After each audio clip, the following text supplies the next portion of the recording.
In this video, we're going to go over the cold email system. I'm going to walk you through the 3 different ways that you can use to build up your audiences, to build up your actual customer list, and different ways that you can go about putting together your actual lead prospecting database. So let's go right ahead and jump into this here.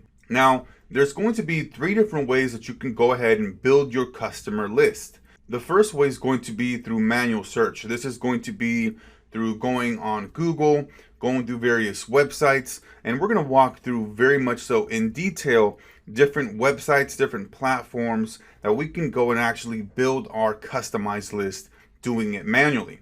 And then we're going to walk through number 2, which is buying email lists. Now, there's very specific steps that you need to follow when you're buying an email list so that you know it's up to date and you're not getting a bunch of filler data. A lot of times, people will buy lists that they buy from different places. They'll recycle them. They'll put in a bunch of names and emails that don't really fit what you're looking for. I'm going to show you how you can find very customized lists that are very inexpensive, right? Where you can get information from companies as far as the company size, information, revenue, employees, right? And all the different types of information that you're going to need to make sure that the list is high quality. And another thing that you can do is actually hire contractors. And I'm going to show you how to do that on Upwork, where I'm going to show you an example of some jobs that I've posted and the kind of contractors that I've hired, and give you some recommendations as to what to look for, how to actually create the job, and the things that are really important to make sure that you're getting the right kind of data. Because once you hire contractors on Upwork, for example, you can get very specific with the data. You can get the company size, the revenue, and get it real time. Because oftentimes what they'll do is they'll go to websites such as like Info USA, and they'll pull data right from the actual database and then be able to put that in a spreadsheet and get that over to you. And it's typically 5 to 10 cents per lead. And then one of the most important things that we're going to walk through is after you've collected your email database from either buying a list from a specific vendor, that I'm going to show you different ones that you can use, that I've used, that have worked tremendously well for me, and then also hiring contractors. Once you get those email lists, you want to be able to run those through an email cleaner.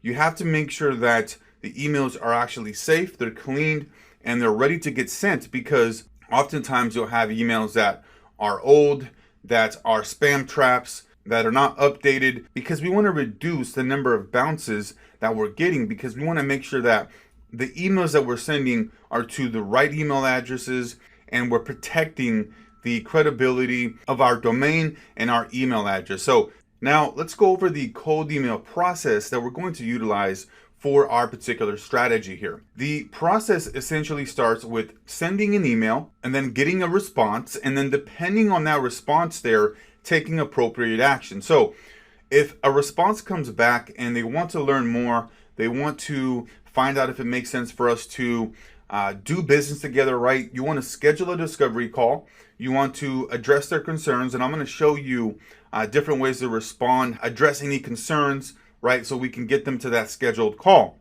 Now, if there's no response, then typically what we'll do is we'll have an automated email setup process here that sends follow-ups on automation, so that whenever they are able to receive a first email, they perhaps read it, they forget, or they get distracted. We have a follow-up email that gets sent 3 days, 4 days after that to let them know, hey, just wanted to see if you had received a previous message and you had read the message, whatever that may be. Typically, I like to do anywhere between 3 to 7 times as far as follow-ups, right? Because you don't really know if that prospect read the email and they got distracted and they were interested. So it's really important to send follow-up emails, right? And sometimes you can send them until they tell you to stop. I mean, I've had a lot of clients that have emailed me back on email 5 and have said, hey, I really appreciate you reaching, out to me. I really like your persistence. I took a look at your email. I'm interested. However, I just haven't had the time to respond. Hey, what's your availability for a call? So never underestimate the power of automation and how you can actually set up an email campaign to follow up every 3 to 4 days.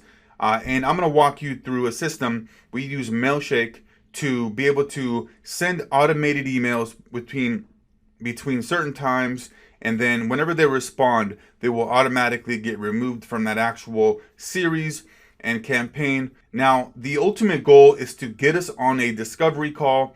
We walk through the sales process in one of the other videos, but our ultimate goal is to send an email, get a response so that they will get scheduled on a discovery call. And I'm going to walk you through all the different steps that we go through once they respond. But typically, we want to have that discovery call so that we can find out a little bit more about that particular business. They can learn more about your product and service. And if it makes sense, right, for you guys to go on to the next step in the process, which is that presentation.